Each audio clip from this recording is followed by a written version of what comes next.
পবিত্র ঈদ উল ফিতর উপলক্ষে ঘরমুখী মানুষের যাতায়াত নির্বিঘ্ন করতে আন্তনগর ট্রেনের আসনের অগ্রিম টিকিট বিক্রি শুরু হয়েছে গতকাল শুক্রবার। সেই ধারাবাহিকতায় আজ বিক্রি হবে 25 মার্চে ট্রেনের অগ্রিম টিকিট। ঈদ যাত্রা নির্বিঘ্ন করতে বাংলাদেশ রেলওয়ের নেওয়া কর্মপরিকল্পনা থেকে এই তথ্য জানা যায়। বাংলাদেশ রেলওয়ের সিদ্ধান্ত অনুযায়ী ঈদের আগে আন্তনগর ট্রেনের 24 মার্চের টিকিট বিক্রি করা হয়েছে গতকাল 14 মার্চ। এছাড়া 26 মার্চের টিকিট বিক্রি করা হবে 16 মার্চ, 27 মার্চের টিকিট বিক্রি করা হবে 17 মার্চ, 28 মার্চের টিকিট বিক্রি করা হবে 18 মার্চ, 29 মার্চের টিকিট বিক্রি করা হবে 19 মার্চ এবং 30 মার্চের টিকিট বিক্রি করা হবে 20 মার্চ। ঈদযাত্রার অগ্রিম টিকিট একজন যাত্রী সর্বোচ্চ একবার কিনতে পারবেন এবং এক্ষেত্রে 4টি আসন সংগ্রহ করতে পারবেন। আপনারা জানেন গতকালকে থেকে 14 তারিখ থেকে আমাদের অনলাইনের মাধ্যমে সম্পূর্ণ অনলাইনের মাধ্যমে ঈদ যাত্রার টিকিট বিক্রি শুরু হয়েছে।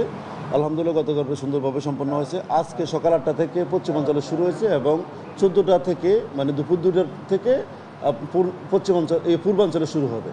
তো পশ্চিমাঞ্চলের যেটা শুরু হয়েছে সেখানে আমাদের টোটাল কোটা হলো 14,465টা। তো তার ভিতরে 13,716টা 10টা 30 পর্যন্ত বিক্রি হয়ে গেছে। এই বিষয়ে জানতে দ্বিতীয় দিনের মতো চলছে যাত্রায় ট্রেনের আগাম টিকিট বিক্রি। আরও জানাতে এই মুহূর্তে কমলাপুর রেল স্টেশন থেকে যুক্ত হচ্ছেন সহকর্মী ফাহিম ইউসুফ। ফাহিম, অনলাইনে মানুষ নির্বিঘ্নে টিকিট কিনতে পারছে কিনা, আর কোনো অভিযোগ পেয়েছেন কিনা? ইশিকা, সকাল থেকে আমরা কমলাপুর রেল স্টেশনে রয়েছি। ঈদের যে চিরাচরিত চেহারা আমাদের কমলাপুর রেল স্টেশনে, সেই ক্ষেত্রে এবারের কিন্তু একটি ব্যতিক্রমী চেহারা দেখতে পাচ্ছি আমরা, কারণ শতভাগ অনলাইনে টিকিট বিক্রি হওয়ার কারণে কিন্তু তেমন একটি ভিড় লক্ষ্য করা যাচ্ছে না। আমরা যদি দেখাতে চাই, এখানে ঈদকে ঘিরে কিন্তু অতিরিক্ত নিরাপত্তা ব্যবস্থা নেওয়া হয়েছে কমলাপুর রেলওয়ে স্টেশনে। আজকে সকালে আমরা কমলাপুর রেলওয়ের যে স্টেশন ম্যানেজার, তার সাথে কথা বলে আমরা জানতে পেরেছি 2.5 ঘন্টার মধ্যেই সকাল 8টায় দেশের পশ্চিমাঞ্চলে যে টিকিট বিক্রি শুরু হয়েছে সেটি 2.5 ঘন্টার ব্যবধানেই সম্পূর্ণ বিক্রি হয়ে গিয়েছে। এছাড়া গতকালেও কিন্তু একই চিত্র লক্ষ্য করেছিলাম যে ট্রেনের টিকিটগুলো কিন্তু সব বিক্রি হয়ে যাচ্ছে। অনলাইনে শতভাগ টিকিট বিক্রি হওয়ার ফলে কিন্তু আমরা একটি জিনিস লক্ষ্য করছি, স্বল্প ও নিম্ন আয়ের অনেক মানুষ অথবা দিনমজুর অনেক মানুষের কাছ থেকে আমরা কিছু অভিযোগ পেয়েছি। তারা অনলাইনে অনভিজ্ঞ হওয়ার কারণে কিন্তু অনলাইনে টিকিট কিনতে বেশ হিমশিম খাচ্ছেন।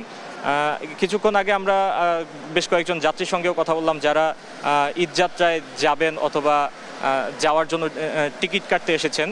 অনেকে হয়তো দেখা যায় টিকিটের যে শিডিউলগুলো আছে সেগুলো না জানার কারণে একটা ভোগান্তিতে পড়ছেন। বিশেষ করে যে নিয়মগুলো করা হয়েছে সপ্তাহব্যাপী আমাদের এইবারের টিকিট বিক্রির, সেটি অনেকেই জানেন না। সকাল 8টা থেকে পশ্চিমাঞ্চলের টিকিট এবং দুপুর 2টা থেকে পূর্বাঞ্চলের টিকিট বিক্রি হচ্ছে প্রতিদিন। তো এই নিয়মগুলো না জানার ফলেও কিন্তু অনেকে বিপাকে পড়ছেন। এছাড়া স্টেশন মাস্টারের কাছে জানতে চাইলে তিনি আমাদেরকে জানিয়েছেন যে ঈদে কালোবাজারি রোধে তারা বিশেষ পরিকল্পনা এবং বিশেষ কিছু নিরাপত্তা ব্যবস্থা নিয়েছেন। তারা এবার কিন্তু কয়েকটি ধাপে কয়েক স্তরের নিরাপত্তা ব্যবস্থা নিয়েছেন বলেও সেটি জানিয়েছেন আমাদেরকে। এছাড়া আমরা স্টেশনে কর্মরত বেশ কয়েকজন কর্মকর্তার সাথে কথা বলে জানতে পেরেছি, তারা অতিরিক্ত বগি এবং অতিরিক্ত কোচ এবার ঈদযাত্রায় অংশ নেওয়ার কারণে তাদের স্টেশনেও দেখা যায় যে তাদের ছুটি কর্তন করা হয়েছে বলেও তারা জানিয়েছেন। এছাড়া সাধারণ মানুষের ভোগান্তি সবচেয়ে বেশি আমরা এখানে দেখতে পেয়েছি, যে তাদের বেশিরভাগেরই একই কথা ছিল যে অনলাইনে টিকিট হওয়ার কারণে অনেকে এই ক্ষেত্রে ভোগান্তিতে পোহাচ্ছেন। কিন্তু সার্বিকভাবে একটি জিনিস আমরা লক্ষ্য করতে পেরেছি, স্টেশনে আমাদের ভিড় যেমন দেখতে পাচ্ছি না, তেমনি মানুষ কিন্তু দেশের একটি বড় অংশের কিন্তু সুবিধা হয়েছে বলেও অনেকে জানিয়েছেন। এই ছিল কমলাপুর রেল স্টেশন থেকে সর্বশেষ। ইশিকা। ফাহিম, অনেক ধন্যবাদ আপনাকে। ট্রেনের অগ্রিম টিকিট বিক্রি নিয়ে বিস্তারিত জানছিলাম সহকর্মীর কাছে।